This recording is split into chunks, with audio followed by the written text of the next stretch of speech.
I'm on a mission to find the best cheap colour pencils.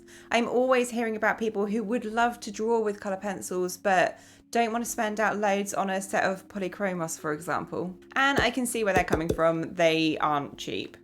So I'm on a mission to buy some cheap pencils on Amazon and find out if they're any good. My criteria for the set of pencils I was looking for was I wanted either a 24 or a 36 pencil set. My logic for this was that the packaging is the most expensive part, so I didn't want to go any smaller. And I honestly thought it would be a case of just searching for colour pencil 24 set on Amazon and sorting it by price, but it wasn't actually that easy. I found that there was quite a lot of items that were priced at a penny, for example, but then had crazy high shipping amounts and took about 2 months to be shipped over from China. I also wanted to find sets of pencils that you would also be able to easily find. So where possible, I tried to stick to bigger names and bigger brands. I don't want to decide that I found a great set of cheap pencils, but no one can get hold of it. I decided that it would probably be best to stick to things that could ship on Prime, and then they were generally more readily available. Now, I was sticking to getting these off of Amazon, but it's probably cheaper if you buy them at a supermarket or craft store. Alright, let's have a look at what I bought. First up, you can't talk about cheap pencils without bringing up Crayola. These cost about £6 on Amazon, although once again you could probably get them cheaper elsewhere. Sticking with the well-known pencil brands, I've also got Staedtler Norris pencils. These were £4.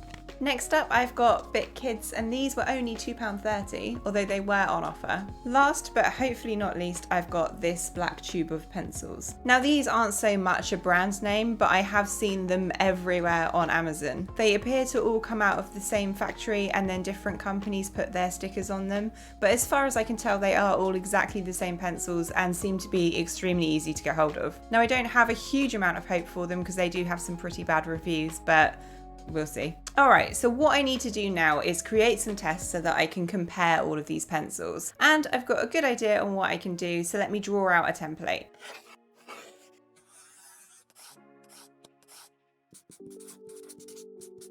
Now I started with the Crayola, and I'll talk you through the tests as well as we go here. Now, the first thing I wanted to do was see if it was possible to get down a solid colour. So I wanted to try and get just a block of colour that was as smooth as I could possibly make it, and also as vibrant as I could do this. So what I did here was just cover the whole square with this red pencil. And for each of the pencils, you'll see I tried to choose the most vibrant red in each set.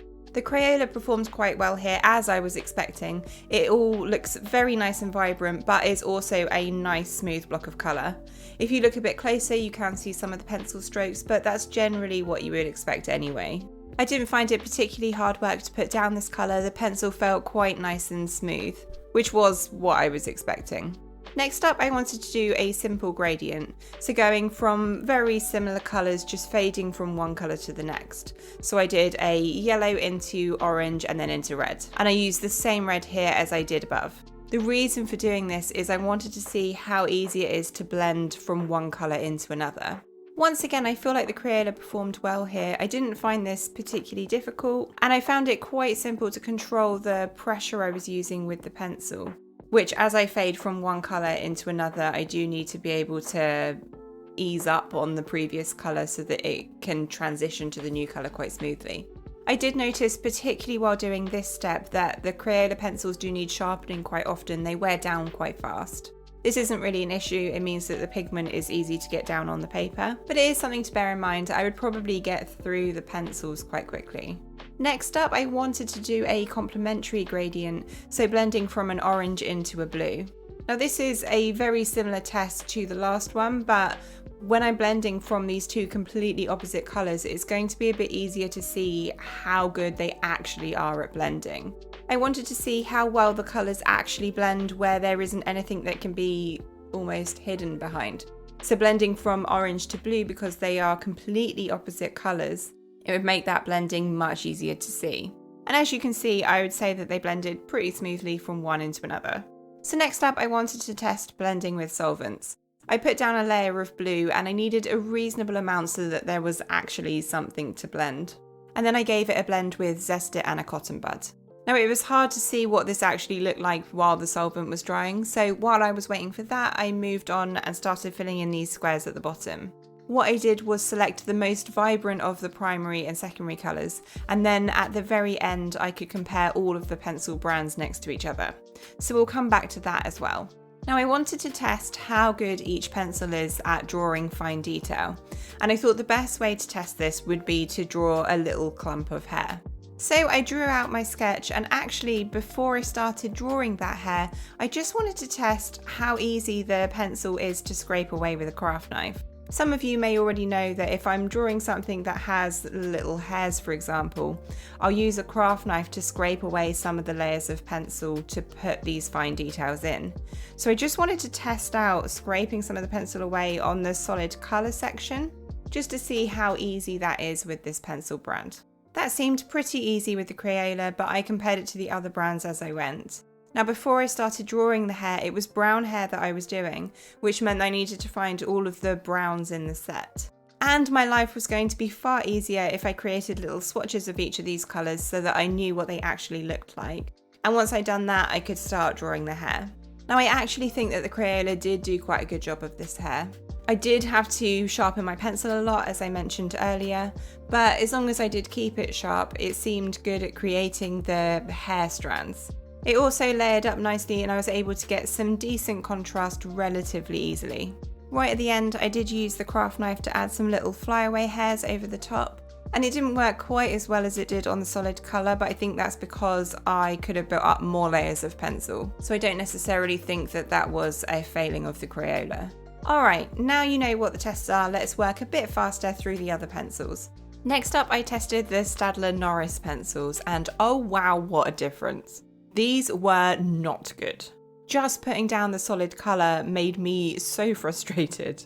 I was expecting it to be as vibrant as the Crayola, and because it wasn't, it just made me press harder than I probably should, and I ended up hurting my wrist, which wasn't exactly a good start.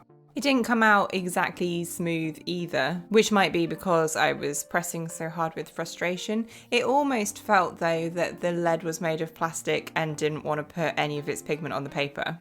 It didn't get any better with the simple gradient. None of the colours wanted to blend into each other, which is even more apparent when we get to the complementary gradient. But I must say the most overwhelmingly obvious thing about them is that they are so faint. They almost look like pastel colours, but they're not supposed to. We can take a look and compare all of the solvents at the end, and the same with the colours along the bottom. Now before I move on to the fine detail, I'm once again going to do these craft knife strokes at the top. And I'll be honest, that didn't do a great deal either. As you can see, they're very faint, much more so than with the Crayola. So my expectations were pretty low when I went into drawing that clump of hair, and I think they were right to be.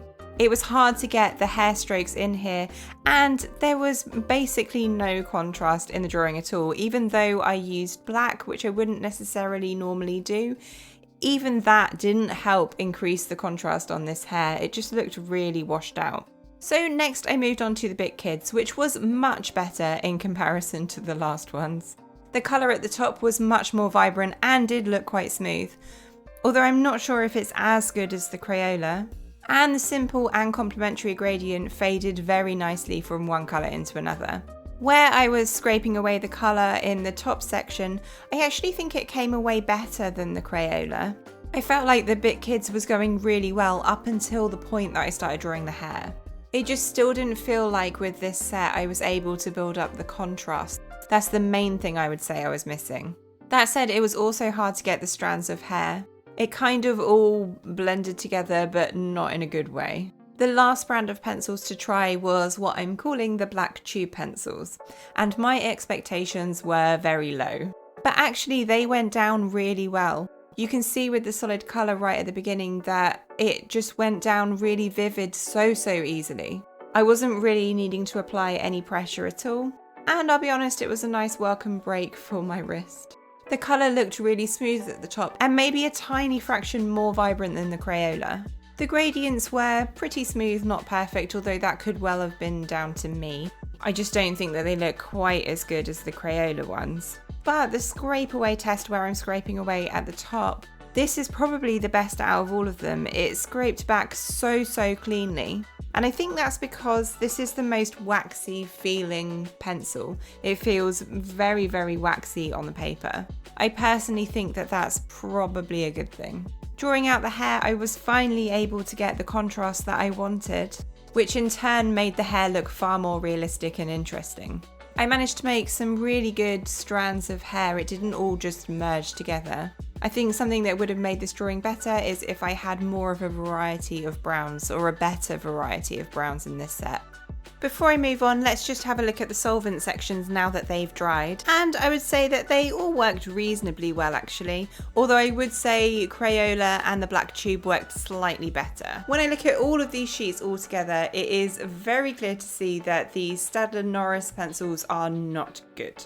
And actually, although the Bit Kids are far better than those, they're still not as good as the other two, which you can particularly see when you compare the hair. And I must say that the best pencils out of these cheap sets has to be either the Crayola or the ones in the black tube. When you actually compare them side by side, particularly when you look at the hair, I do think that the black tube one looks the best. That genuinely surprised me. I did not expect them to be good, but they're actually really nice and vibrant and smooth. Now there are a number of ways that artist grade pencils are better than these cheap ones, most of all because of light fast. You wouldn't want to draw any commissions or any pieces you wanted to keep on the wall with these pencils. But if you want to start drawing with colour pencils but you're not sure you'd like it or you don't want to invest, then I would recommend either Crayola or these black tube pencils. I've put links in the description to all of the pencils that I've used. If you'd like to see me testing any other pencils, then click on the video here. And as always, happy drawing guys, and I'll see you in the next one.